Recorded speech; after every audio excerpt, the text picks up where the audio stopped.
This is Where We Live from Connecticut Public Radio. I'm Lucy Nalpathanchel. 5.8 million Americans are living with Alzheimer's dementia, including 78,000 Connecticut residents. And research finds the brain changes associated with the disease are happening 20 years or more before symptoms appear. Today we hear from the Alzheimer's Association about its 2019 report. One finding is despite the prevalence of the disease, only half of seniors 65 and older are offered cognitive assessments by their primary care physician. Coming up, we're going to find out more. We'll also hear from a Connecticut man who is the primary caregiver for his wife who has Alzheimer's. Where do families go in our state for help as they care for a loved one with Alzheimer's or other dementia? More on that later. First, I want to welcome back to the show Christy Koval, Interim Executive Director and Director of Public Policy at the Connecticut chapter of the Alzheimer's Association. Christy, welcome back to the show. Thanks for having me. Also in studio with me is Dr. Christina Denise, geriatric psychiatrist and director of the Geriatric Mental Health Clinic at UConn. She's also assistant professor of psychiatry there. Dr. Denise, welcome to the show. Thanks for having me, Lucy. So I'll start with Christy. As I mentioned, you're interim director of the Connecticut chapter of the Alzheimer's Association. Can we talk and just kind of go back to the basics of what Alzheimer's is? Because we hear so much about it, especially for many families who know someone in their family that has Alzheimer's or another dementia. So can we talk a little bit about what the disease actually is? Absolutely. So first of all, I think it's important to make the distinction between dementia and Alzheimer's disease. So we get that question all of the time. Dementia is the umbrella term. It's the connection of symptoms. Alzheimer's disease is the most common form of dementia. It's a progressive, degenerative brain disease that causes problems with memory, thinking, and behavior. And as you referenced, 5.8 million people in the United States have Alzheimer's disease, 78,000 here in Connecticut. Many people don't know that Alzheimer's is a fatal disease. People can live with this disease anywhere from 4 to 20 years. And right now it's the sixth leading cause of death in the United States. When we think about risk factors, I guess a common perception is it's something that only affects senior citizens, so over 65. But I'm wondering, with early onset, what are we seeing there in terms of when does that set in, and how many people in Connecticut are affected by early onset on Alzheimer's? So early onset, or what we also refer to as younger onset, is getting that diagnosis under the age of 65. I do not have the statistics for Connecticut, but nationwide we estimate that there's about 200,000 people who have younger onset Alzheimer's. And the disease, for somebody who's diagnosed younger, it typically has a faster progression rate. We don't know why that is. When we think about age, you mentioned 65 and older, but what about, is it something that affects more women than men, specific races? Yes, actually women are at a higher risk factor because we live longer, but also, African Americans are twice as likely, and Latinos are 1.5 times likely to develop Alzheimer's. So we're going to be talking more about some of the racial disparities we see in this disease and care across the country. But I wanted to bring into the conversation Dr. Denise, because you treat patients with Alzheimer's and other dementia, I believe, at your geriatric mental health clinic. When we talk about the brain changing and degenerative changes, what's happening in there? So Alzheimer's is really classified by two proteins in the brain. So one is called amyloid, which forms these sticky plaques outside of the neurons in the brain. And then within the neurons themselves, we have a protein called tau. And tau makes these tangles inside the neurons that essentially make the neurons degenerate. And we've actually known about these neuropathological changes since 1906. So this is not new research. Dr. Alzheimer did his first autopsy on an Alzheimer's patient in 1906. What we also know about the amyloid plaques in particular is that there's a lot of people walking around who have amyloid in their brain, a significant load, but don't have any cognitive symptoms yet. So we call this the preclinical stage of Alzheimer's. It's estimated that 1 in 8 people in their 60s has amyloid load in their brain, about 1 in 3 people in their 70s, and about 1 in 2 people in their 80s are walking around with these changes. So one thing we're looking at in research right now is understanding who are these people who don't have symptoms yet, and what is it going to take for those patients to actually develop symptoms down the road. When we think about risk factors, often we can be alarmed if there's a member in our family that has Alzheimer's. And so how likely is it that someone can get Alzheimer's later in life if their mother or their grandmother has Alzheimer's? So, the genetic factors playing into Alzheimer's are interesting. So with this early onset that Christy was talking about earlier, there's a subset of people who have what we call an autosomal dominant form of Alzheimer's. So in that case, if you have a parent who's had an early onset Alzheimer's disease and carries one of 3 particular genes predisposing towards that, you're going to have a 1 in 2 chance. But that's very rare. That's about 1% of our patients who have Alzheimer's disease. Beyond that, we know that there's genetic factors such as the apolipoprotein gene. There's probably epigenetic factors, so factors that influence the expression of our genes. And there's probably some environmental factors, too, that play into the expression of Alzheimer's as people get older. So it's very complicated, and we continue to learn more about that genetic predisposition. Again, in studio with us today is Christy Koval, who's Interim Executive Director and Director of Public Policy at the Connecticut chapter of the Alzheimer's Association. Also, Dr. Christina Denise, a geriatric psychiatrist and Director of the Geriatric Mental Health Clinic at UConn Health. If you have a question or comment, maybe someone you love has been diagnosed with Alzheimer's, or you worry about your risk factors, you can join our conversation too, 860-275-7266. Christy, you're here because the Alzheimer's Association has this new report. And when we go through the report, it is pretty troubling when you see the risks and the number of Alzheimer's cases that continue to grow. We talked about, we are living longer, but just break down some of the numbers for us. So nationwide, 5.8 million people in the United States are living with Alzheimer's now, and that translates to 78,000 people in Connecticut. But by 2025, we estimate that 91,000 Connecticut residents are going to be living with Alzheimer's. And, age remains the greatest risk factor for developing this disease. And as a nation and also as a state, we're living longer. So this is why we're seeing this increase. When we think about baby boomers as they age, because we're living longer, how big of a strain does this put on healthcare systems? It puts a tremendous strain on healthcare systems because we are living longer. And the process of getting diagnosis and getting checked, as we live longer, you're at the age of greatest risk. So this definitely presents a great strain on healthcare systems. It also remains the most costly disease. As I mentioned before, somebody can live with this disease an average of 4 to 20 years. And throughout that disease process, the care needs, needs around activities of daily living, home safety, being able to care for costs, costs of care are tremendous. So there's a number of factors.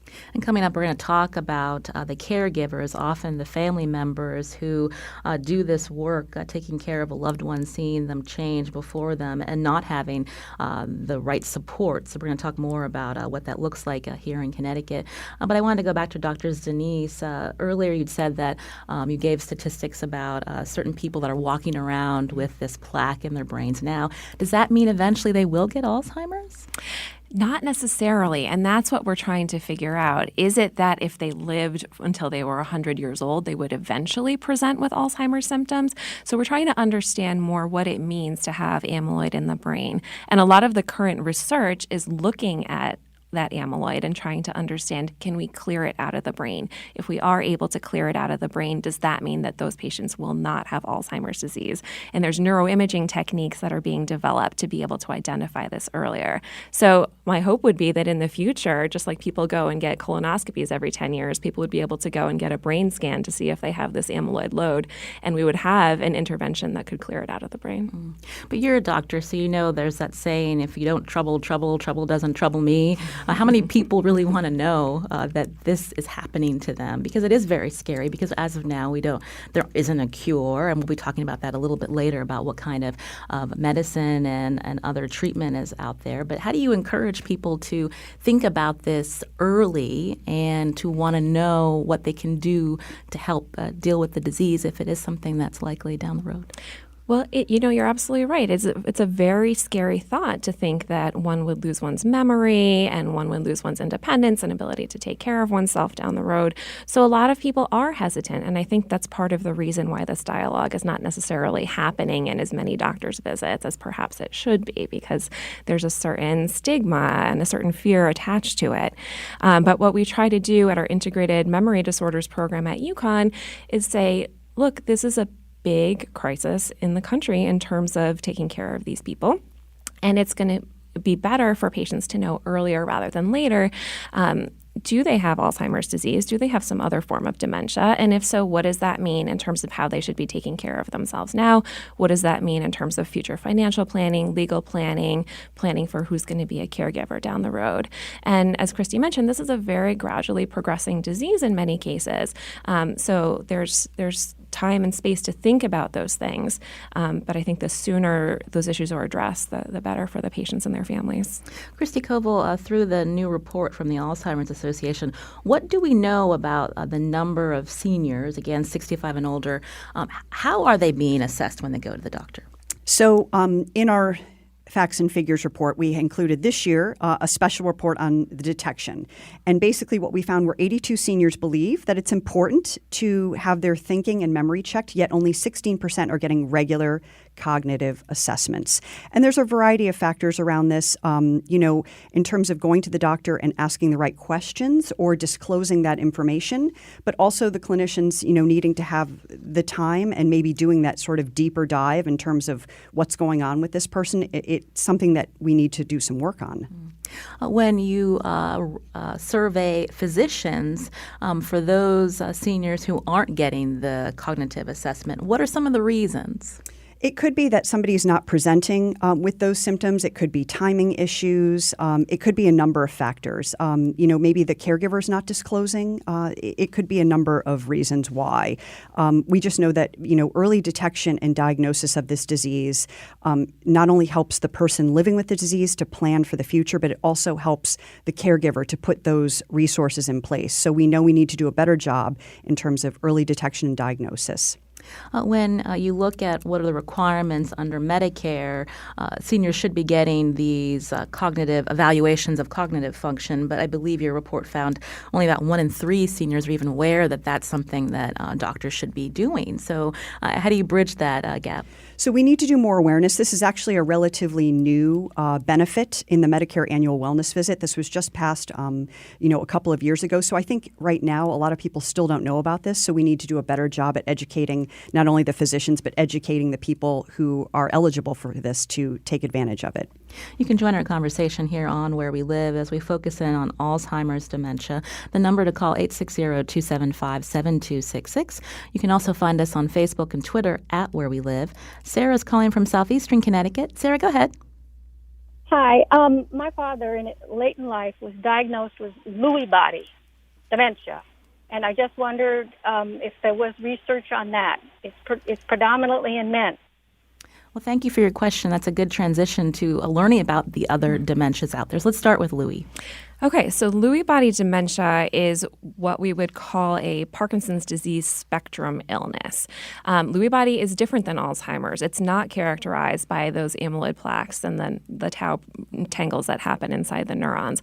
It's a different kind of protein. It's called the Lewy body that you would find inside the brain if you performed an autopsy. Some symptoms associated with Lewy body dementia, although there is a gradual cognitive decline like we would see in Alzheimer's disease.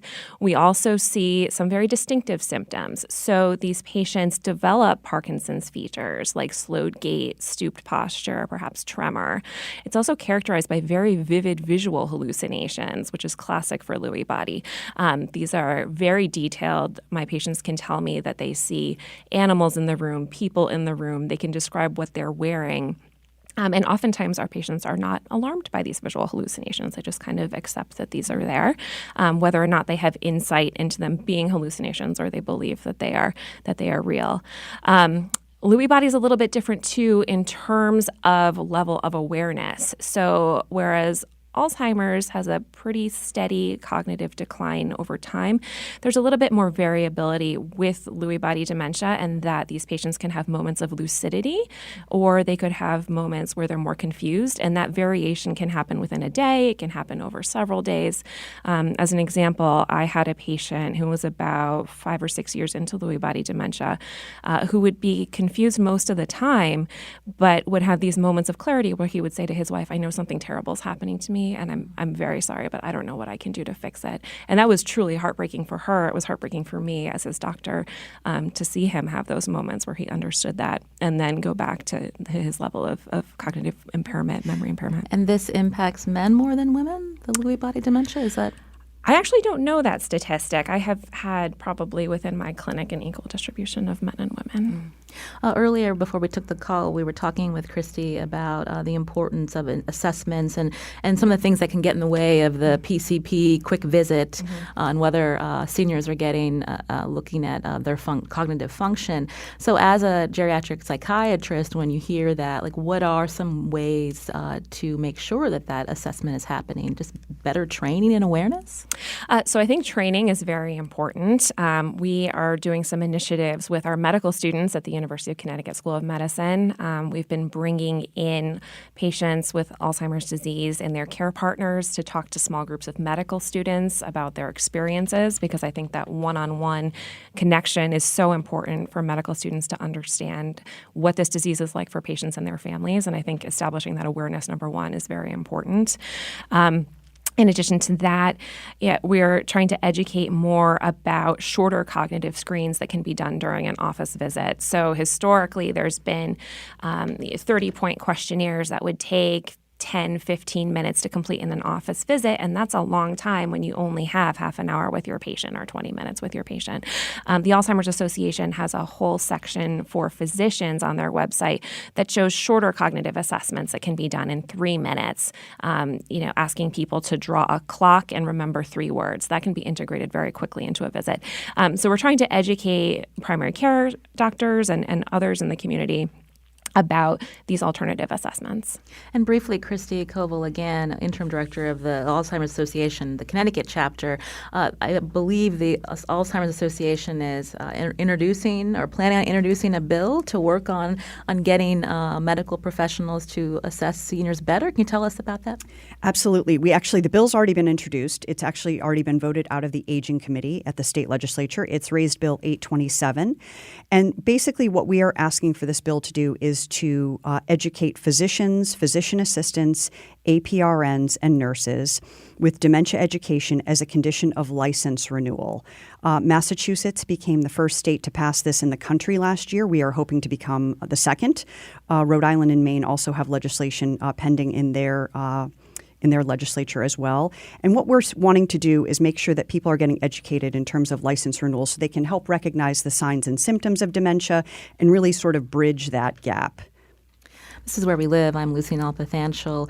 Today we're focusing in on Alzheimer's dementia. The latest report from the Alzheimer's Association showing that 5.8 million Americans are living with Alzheimer's. That number expected to grow substantially over the next 3 decades. Coming up, we're going to focus more on the caregiver aspect. Are you one of them taking care of a spouse or loved one with Alzheimer's or other dementia? We'd want to hear from you, and we're going to talk more about the supports for caregivers. In studio with me, Christy Koval, Interim Executive Director of the Connecticut chapter of the Alzheimer's Association, and Dr. Christina Denise. She's a geriatric psychiatrist and director of the Geriatric Mental Health Clinic at UConn Health. Here's the number, 860-275-7266, or find us on Facebook and Twitter at Where We Live.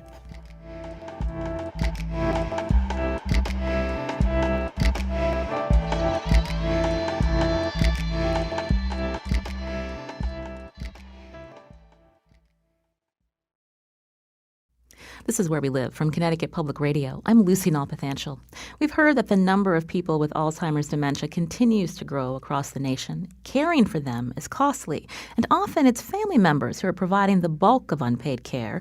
According to the Alzheimer's Association's new report, nearly half of these caregivers are caring for a loved one with Alzheimer's or other dementia.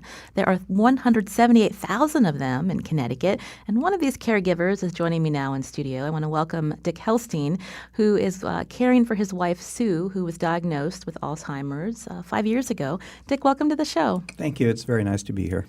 Again, I mentioned that your wife, Sue, has Alzheimer's. How far back did you or Sue realize that something was going on? Well, I would say it was about 6 years ago that we started seeing her forget things much more regularly. Right now, she had trouble reading, she misplaced things, and even socially, she just didn't feel as comfortable being there. And so that was a time, and we've talked a lot about misdiagnosis here. It was a time when the doctors sent us down to New York to talk to a specialist. And he said, no, it's just some mild impairment. There's no problem at all. And she doesn't have Alzheimer's.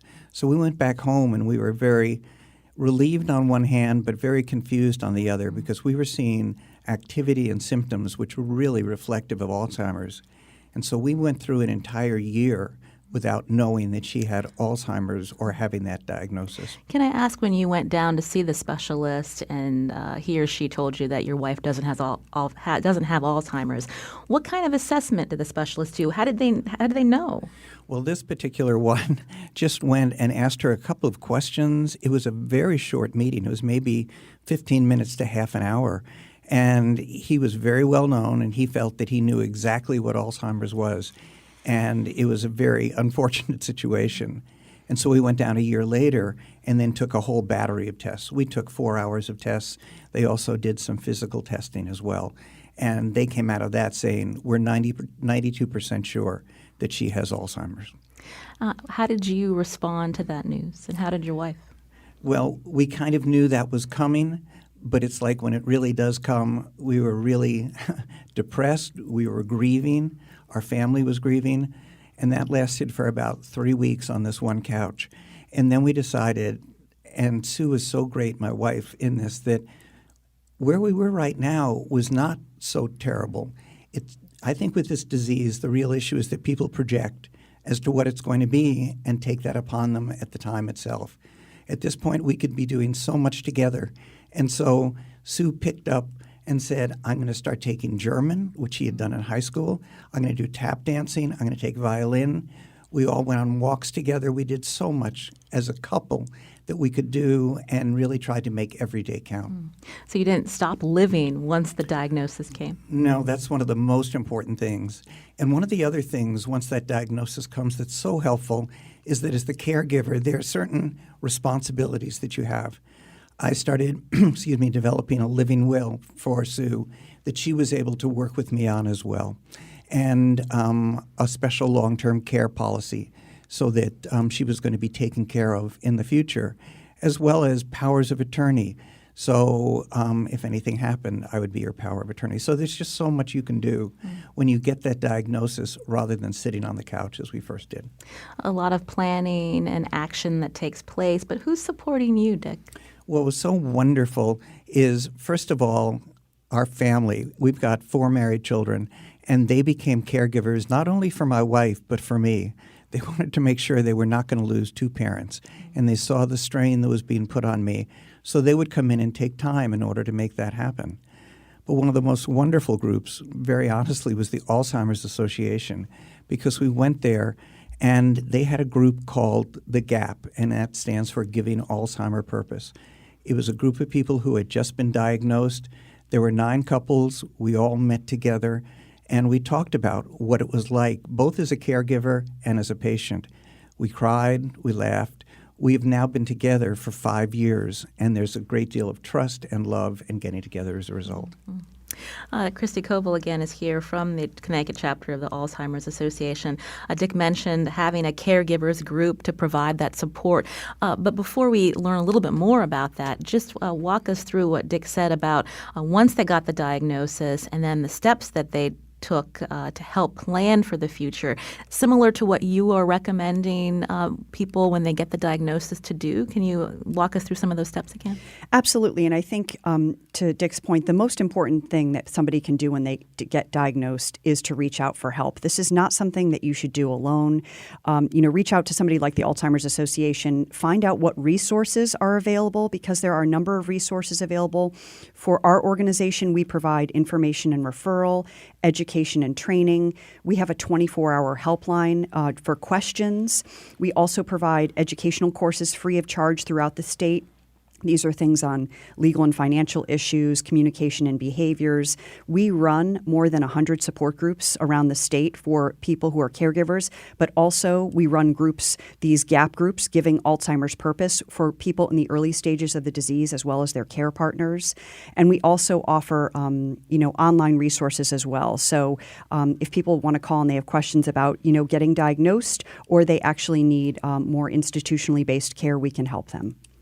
Dr. Denise, who's with the Geriatric Mental Health Clinic at UConn, again, you're treating individuals that have Alzheimer's or other dementia. How closely are you working with organizations like the Alzheimer's Association to connect people with resources? It's so important. So as I mentioned before, if you're thinking about legal planning, for example, on the Alzheimer's Association website, there's a whole list of what sort of documents you need to bring when you go first visit a lawyer to talk about, creating a living will, those sort of resources. And the 800 number that they have for caregivers as well is so important because when I have patients on the weekend whose loved one is sundowning, or meaning they're becoming restless at the end of the day, becoming agitated, and they need somebody to talk to right away, that's a tremendous resource for them as well, to have somebody available to walk them through how to take care of their loved one at that time. You can join our conversation, 860-275-7266. Maureen is calling from Plainville. Maureen, go ahead. Hi, I was calling. My husband is now 60 years old. He was diagnosed 2 years ago with early onset Alzheimer's, and he's currently in a clinical trial. But we've done all of the lawyer stuff with the powers of attorney and the will and all that, and but we have, whereas a lot of people have older children, our kids are fairly young. They're in their early 20s, and I have a senior in high school who's looking to go to college, and so I have a lot of debt that we have accrued in putting kids through school, and a mortgage still. And so I guess I was just wondering, and I think you kind of talked a little bit about it, but who and how financially, somebody, I've worked my whole life. My husband's worked his whole life. We're both college educated. We've done everything the right way, and we just, don't have a ton of money in order to provide care down the road. Well, thank you, Maureen, for your call. I'm sorry to hear of your husband's diagnosis, but maybe Christy Koval from the Alzheimer's Association can help you with that question. Maureen, that is a very good question, and you are, not alone in your situation, particularly with younger children. AARP did a study recently, and we are seeing this sort of sandwich generation with, younger children, millennial caregivers. I encourage you to reach out to our helpline, which is 800-272-3900. Talk to one of our folks on the helpline to see if there's other resources that maybe we can explore with you, that maybe they're untapped resources, particularly because your husband has younger onset. Can you say that helpline again? Yes, it's 800-272-3900, or people can go on our website, which is alz.org/CT. Dick, did you want to add anything? Because again, you've been with this support group, and you said you're lucky that you have 4 married children, so there's a support network there. But I'm sure you've run into people that have Maureen's story, where they still are really reeling from not only the diagnosis, but just life situation that they've got to deal with every day. Absolutely, it is such a difficult situation. One of the things that we found that was really helpful that the Alzheimer's Association had was a list of elder care lawyers who really specialize in this kind of area and really were helpful for me in deciding where I should hold money, how I should change that, and what to be doing with the kids as well. So that became a wonderful resource for me that I was able to use financially in that way. And Christy, the elder care attorneys, would they be able to help someone like Maureen, whose husband was early onset, late 50s? Absolutely, absolutely. We provide a whole listing of resources of folks all around the state that do anything from elder law attorneys to, as I mentioned, institutional-based care, diagnostic centers, geriatricians and physicians. So, we will make recommendations on who people should contact. Rachel's calling from Watertown. Rachel, go ahead with your question. Hi, I'm a 48-year-old woman, and my father currently has dementia. He's going to be 80 next month, and his father was diagnosed with Alzheimer's and died from that. And I'm wondering, I have some symptoms. I've noticed some difficulty in remembering certain things, and I'm just wondering what's sort of normal aging versus when should I be concerned about some of the things I'm experiencing. A lot of my friends and I talk about this, and we experience some similar things. So I just don't know what should I be looking for? What should I be doing at my age? That's an excellent question, Rachel. Thankfully, we have a doctor in the studio, Dr. Christina Denise, a geriatric psychiatrist. So let's talk about that. What's normal and what is abnormal, and they should worry about maybe getting an assessment? Thanks for that question. Yeah, this comes up often in our clinic where we have the quote-unquote worried well who, may be noticing some changes and they're not sure. Could this be normal aging or could this be something more serious like Alzheimer's or another type of dementia? And as Dick mentioned, sometimes even with an initial assessment, doctors aren't sure. If somebody has a very high level of education, for example, maybe they're acing all the tests that they're being given. So as people get older, there are certain changes cognitively that we do see.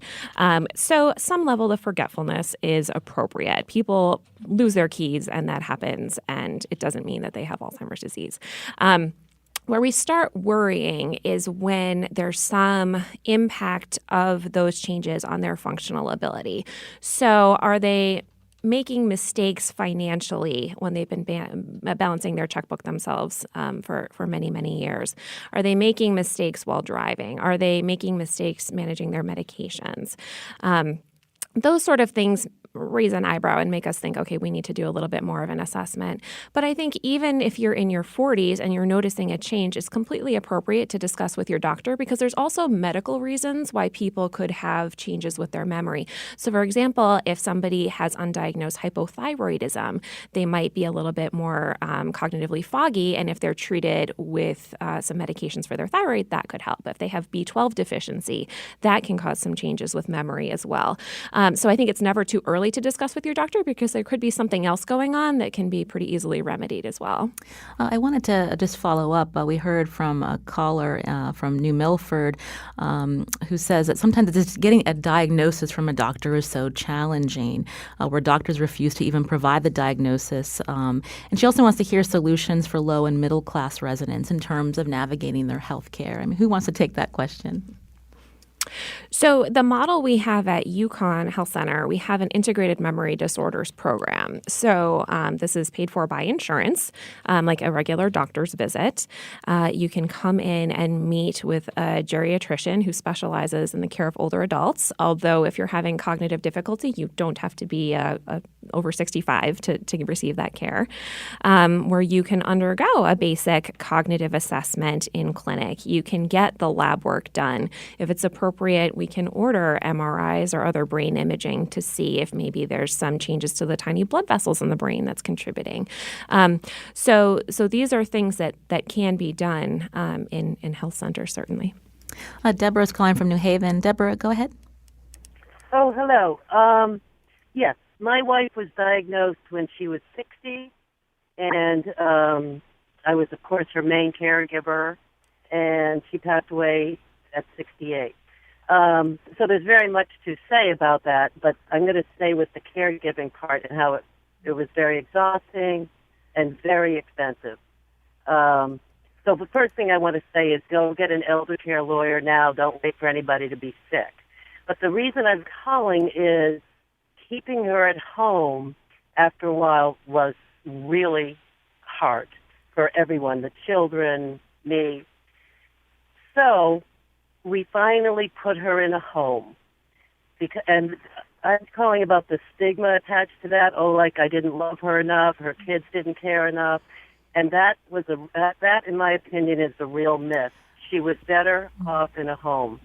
She didn't have to try so hard to understand what people were saying. She went into the home and relaxed, and she wasn't the only one.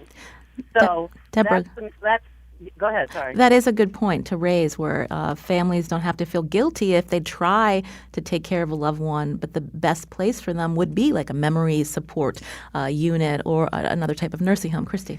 Yeah. So, and to that point, 70% of folks who are living with this disease are being cared for in the home. But because this is a progressive degenerative disease, oftentimes there does come a point in which the family can't do it by themselves at home. There are a number of very good facilities, either assisted living facilities, skilled nursing facilities, which are also referred to as nursing homes, that specialize in this, and it is really okay. It's okay because it supports the caregiver, so the caregiver can continue to come and spend time with their loved one as their partner, their spouse, their child, and allow professionals to be able to take care of that person. Dick Helstein, whose wife has Alzheimer's. One of the things that I found that really is an issue is that as a caregiver, you don't realize the strain that's on you, and you begin to go into it, and your world becomes smaller and smaller, and the focus is more and more on the person you're giving care to, almost to the extent that your health, your life really begins to go downhill. So it's really important to have some outside people, whether they're your children or friends, really begin to assess that and say, this is taking a toll not only on this other person, your patient, your wife, your father, your mother, but it's also taking a terrible toll on you. And we got to the point where it had taken such a toll on me, and it was a point where my wife didn't even realize she was home anymore. So we put her into a memory care. But my guess is we probably should have done that 6 to 9 months earlier because she was in far better shape by being in that memory care unit. Dr. Denise, I wanted to end with you because, again, you treat individuals with Alzheimer's and other dementia. Did you want to add a little to what they were saying about the importance of feeling like if you need help, that it's okay to look for a memory care unit or a nursing home, that it's not something you should feel guilty about? Absolutely. So there's a physical and emotional demand and a toll on our caregivers. What we know is that caregivers' immune systems can be affected. So I'll frequently have caregivers bringing their loved ones in to see me who constantly have a cold, or even worse, have had a heart attack or a stroke or subjective sleep problems associated with the stress that they're under. We know that those immune systems can be affected up to 3 years after that caregiving role ends. The rates of major depression are so much higher among dementia caregivers. We see it depending on the stage of illness of their loved one. Caregivers can have 30 to 80% rates of major depression compared to 6 to 9% in the general population. So it's really important for caregivers not only to be caring for their loved one, but to be focusing on their own physical and emotional health as well. We don't have too much time left, but I'd be remiss to not ask for a disease that right now is incurable. What kind of a message of hope can you give to listeners who are dealing with this, Dr. Denise, in terms of the treatment options that are out there? So currently there's 2 FDA-approved medications that don't cure the disease. They don't stop the progression of the disease, but they may, to some extent, slow the progression of the disease. There's a lot of research happening. There's researchers around the country who are diligently committed to pursuing different avenues. As I said, a lot of the research is focused on early detection and treating what we call the preclinical stage so that eventually people will not be getting the disease at all. It will happen. It might not happen in the next 5 years, but I'm confident it will happen. And Christy Koval, listening to the doctor talk about this, when listeners hear about miracle supplements to help their loved ones, don't buy it. Right. And you want to go with really good research. And, the Alzheimer's Association is the largest private nonprofit funder of research in the country. And on a hopeful note, Alzheimer's research funding at the NIH has quadrupled since 2011. This is in part due to our advocates really, saying we need to advocate more for research. There is more happening right now in the research space than there has been in years. And a lot of this research now is focusing on lifestyle interventions and what can we do to help with people who are at the age of greatest risk for developing this disease. We'll have to end it there, but not the last time we'll be talking about Alzheimer's and other dementia. Thank you, Christy Koval, Interim Executive Director of the Connecticut chapter of the Alzheimer's Association. Thanks, Christy. Thank you so much. Also, Dick Helstein, thank you for sharing your story. It's not easy to talk about someone that you love on the radio, but we appreciate your perspective. My pleasure. Thank you. And Dr. Christina Denise, who's a geriatric psychiatrist and director of the Geriatric Mental Health Clinic at UConn. Thank you. Thank you. coming up, we're going to hear why there's certain minority groups in this country that would have a higher risk for Alzheimer's dementia than white Americans on a per capita basis. We're going to hear about that, including efforts to get African Americans and Hispanics to enroll in research studies. You can join us too. Find us on Facebook and Twitter at Where We Live.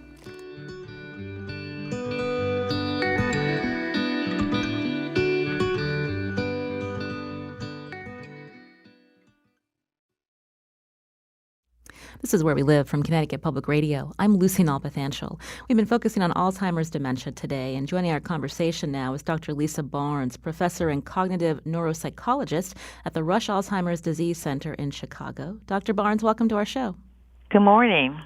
We were just talking with the Alzheimer's Association. Their annual report states that older African Americans and Hispanics are more likely on a per capita basis than older white Americans to have Alzheimer's or other dementias. So how big of a disparity are we talking about, Dr. Barnes? It's a pretty big disparity. Like you say, about 2 times more likely for African Americans and about 1.5 times more likely for older Latinos. And the issue is that we don't really know why this is the case. And so there's intensive research going on to try to figure out why we see this huge disparity. Earlier, we were learning about some of the risk factors, and heart health is one of the risk factors, looking at hypertension, diabetes, obesity, these risk factors that are conditions that we see at a higher rate among African Americans and Hispanic populations. So when you're doing your research, what are you noticing about where these disparities exist and how people are living, what's going on in their lives that may impact their diagnosis later? Yeah, those risk factors are definitely playing a part in these minority populations as well, because they happen to have a higher prevalence of those kinds of vascular conditions like heart disease and diabetes and other vascular conditions, hypertension. And so, but even when you control for those factors and, these well-controlled studies, you still see the disparity. So some of the other things that we're looking at are lifestyle factors, in particular stressors that people may be living under. We know that minority populations live in very different conditions in our country, and they experience more social stressors. So we're looking at things like experiences of discrimination, poverty, neighborhood conditions, and trying to see how those things might impact not only the disease, but also just how people age over time. When we look at Alzheimer's across many different populations, it appears that a lot of the research focuses on white populations. And so how are you getting at that with your research lab in Chicago? And what are some of the factors that are keeping, say, African Americans and Hispanics from even wanting to enroll in research studies? That's a great question. Probably most of what we have learned about the disease, we've learned in the majority white population. And so there's been intense efforts across the country, really, to amp up our recruitment for minority populations so we can try to get more people enrolled in studies. And so in Chicago, I have a very large study where I've been following African Americans over the age of 65 since about 2004.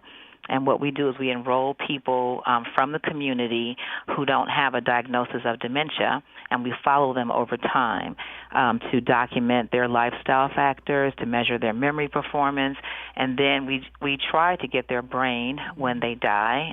We have a education program where we try to increase awareness about why it's important to participate in studies that include brain donation. And, there are similar studies across the country trying to do some of these things. But I think one of the main reasons that contributes to a low rate of participation is this general mistrust that minorities have in the medical establishment and in research in particular. And it's, for good reasons, because of some of the past abuse that's happened to many of these minority populations. So we spend a lot of time trying to overcome the mistrust and strengthen relationships and build trust so that people can feel comfortable participating in our studies. You mentioned mistrust. When we look back at history, research on African Americans that raise lots of ethical questions today, looking at the Tuskegee syphilis experiment for one. Is this something that's on the minds of African Americans you're talking to in Chicago? Yeah, it varies. There are definitely some of the older people in our studies who remember the Tuskegee study and probably still, have some impact from that study.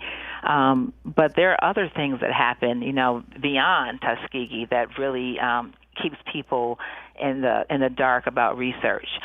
People don't tend to go to them and ask for their advice about the questions that we're asking, or they don't go back and give the results when they finish the study. All of these things contribute to this continual perpetuation of mistrust. So we try to really overcome all of those by really working hand in hand with the community and going back and making sure even before we ask them anything, we give first. We're in the community, we're volunteering, we're showing our face so that they know we care. And then as we go on and we get results and we learn new things, we're continuously going back to the community to share what we've learned. And all of these things really help because, Tuskegee is there, it's in the past, but people remember it. But still, if we don't make efforts to fix the wrongs of the past, it's just going to be there like an old sore. That's interesting. So instead of waiting for a resident to see a posting at a university that they're looking for people to participate in a research study, you're going into the community, informing them about what Alzheimer's is and the necessity or positives for joining in on a research study because there's so little data on African Americans related to this disease. Exactly, because we found, research has shown that if you just hang a flyer in your clinic and try to recruit for your study, you're not going to get a lot of minority participation. That's just not how people enroll. And so we have found that to be, more successful, you have to go to where people are. So, I have relationships. We have a team here, and we go out and we give presentations in churches and community buildings and senior organizations. And sometimes it's not about Alzheimer's disease. Maybe we might talk about healthy aging, or we might talk about, diabetes or heart disease. We talk about things that the community wants to hear about, and then we bring up this issue of research and the importance of research and why it's so critical that minorities participate. You're in Illinois. We're here in Connecticut. For our listeners who may be minorities, who might have a family history of Alzheimer's, what would you say to them to get them involved in research or taking the next step just to learn more? I think the first step is to really be proactive. And, since I'm not there, you can, every state has an Alzheimer's association. And I would contact them first, and they can hook you up to some researchers in your area. I am sure that there are, credible research going on in Connecticut area. And I actually have colleagues there, so I think just reaching out and not waiting, for the symptoms to manifest, because as I heard in the last segment, we are focusing more on early detection before the symptoms even appear. So we really need healthy volunteers to be in these studies. So if you have a history in your family or you're concerned, don't wait. Just pick up that phone and call somebody so that you can find a study in your area. We're almost out of time, but we should mention in the past we've talked about the ApoE gene, which is a good predictor of higher chance of Alzheimer's in white populations, but that's not necessarily something that has been found yet in black populations, Dr. Barnes. Another reason why people should be enrolling in these research studies? Exactly. That's the most well-established risk factor in whites, and we really have not found that that's the case in African Americans. The data are a little bit more mixed for Latinos, but, it could be that there's, a lot of mixture in African Americans, mixed with other races, and that could sort of dampen the effect. But if we don't have people in the studies, we would never know that. So that's just another reason to get involved.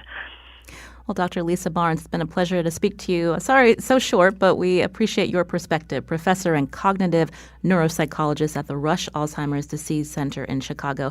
Dr. Barnes, thank you. Thank you. Today's show produced by Carmen Baskoff. Special thanks to Seth Blair on the phones today. Our technical producer is Kyun Wolf. I'm Lucy Nalpathanchel. As always, thanks for listening.